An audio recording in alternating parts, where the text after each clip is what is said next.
Next item on the agenda is the mayor's report. Thank you, Mr. President. We'll start with Keith Benjamin, our Community Services Director, to report on the mayor's meeting regarding the road levy. Yes, thank you, Mayor, Mr. President, members of council, numerous residents who are in the audience. In October and November of 2009, the administration mailed notices and invited residents who reside on the most critically rated streets, those are streets rated number 1 and number 2, to meetings at the community center.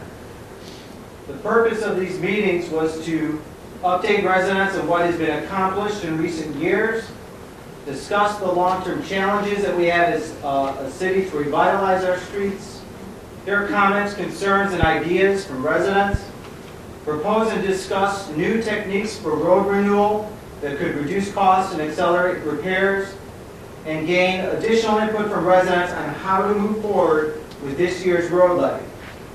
As many of you are aware, there has been a road levy in existence in the city of South Euclid that the residents voted on many years ago. It's been in existence, Mr. President, for the last one was renewed 5 years ago. However, I believe it's been in existence for well over a decade.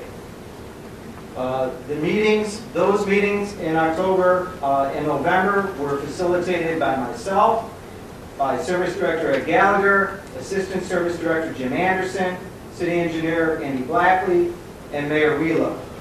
At that meeting, a PowerPoint presentation and handouts of proposed road levy renewal options were also handed out. And by the way, those were subsequently placed on our website and available for review by anyone in the community.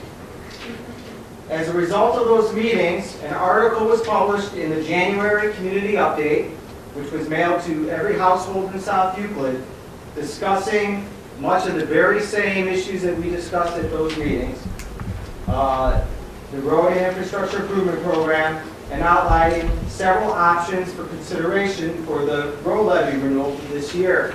Also in that newsletter, we asked residents for their input as to whether they would like to renew or replace the levy. On February 1st, 2010, a meeting was held with residents who attended community meetings in October and November. The purpose of the meeting was to reach a consensus from the residents on how we should move forward with the proposed levy ballot language. 5 options were proposed for consideration. Many of those are the same options that were in the community update, which was mailed to every resident, and they are also posted on our website as well for review by the community. One of the options was to renew the current levy, which is a 1.37 mil levy, which costs an average of $136 per $100,000 value of home.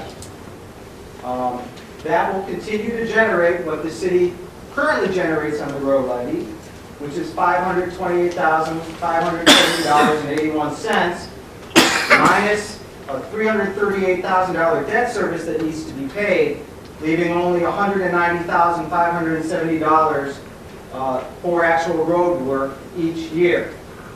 As I stated before, the levy was initially passed by the voters at a 3.0 mil levy. But because of the economy, because the auditor's office in this region has lowered our property values from an average of 10 to 16% depending on where you live. In South Euclid, it's 12%. The levy is now at around 1.37 mils, not at the 3 mils that the residents initially passed.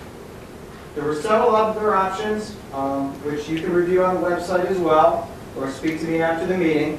But one of the options was a replacement with a 2.50 mil levy, which is currently before City Council for tonight's approval.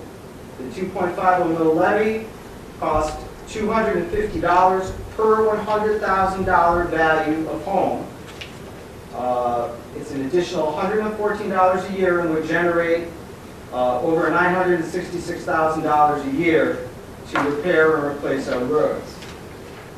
The residents at the February 1st meeting, representing Dartford, Colony, McCall, College, Sheridan, Templehurst, Haywood, and College, made many valid comments at the meeting, most specifically that Given the current economic climate, we don't want to ask for a levy that burdens the average homeowner too much.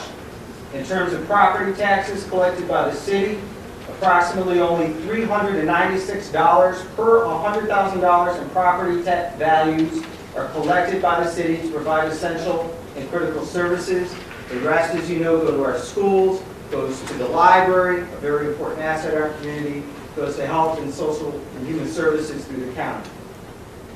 Many homeowners, another note that was made by residents was that many homeowners will be paying less in property taxes because of the auditor's reevaluation of South Euclid homes by 12%, and as a result, their share of all levy monies will be reduced as well. The median sales price for homes in South Euclid has declined as a result of the national housing and foreclosure crisis. And Trulia.com averages that a home in the final quarter of 2009 was $66,834, representing a decline of 25.7%. Another valid point made at the meeting was that the recreation pool levy will be retired at the end of 2011.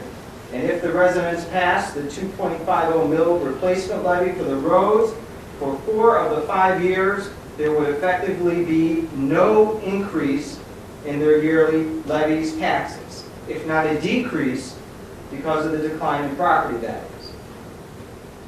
Just a few more comments, Mr. President. I think it's important because the residents, many of whom are here tonight, made these comments. They noted that we should try to estimate a specific year ranges when individual streets may be replaced, with the understanding that nothing is certain and emergencies in other streets may necessitate changes to the plan. That even if some streets are not able to be replaced in the short term, the systematic revitalization of our streets, especially our main and secondary roadways, plays a valuable role in making the entire city and the city's image look better and improve our quality of life. And a resident made a comment that we should avoid the Richmond Heights syndrome of going back several times with different levy amounts and attempt to pass what we see as both responsible and practicable on the first try.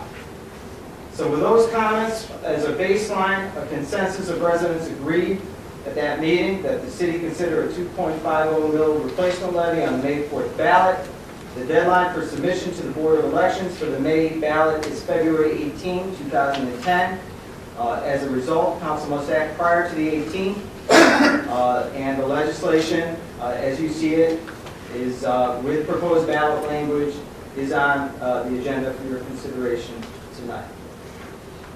And just one more note, as we all know, with ballot language for levies, we did have some input from the Board of Elections as to how it should be laid out. However, it does go to the Board of Elections and it does go to the Secretary of State, and they and not City Council, the residents, have the final decision on what the actual ballot language, when you go to vote, actually says. Thank you. Thank you. I just want to thank all the residents who have worked with us the last, fall till now. It was very important, I felt, as the mayor, to take the lead on this. They were not public hearings. They were not anything political. They were a meeting called by the mayor, letters sent by the mayor, asking those who would be most affected by this levy. There is no way possible that I could fix those streets, the 1s and 2s, in 5 years.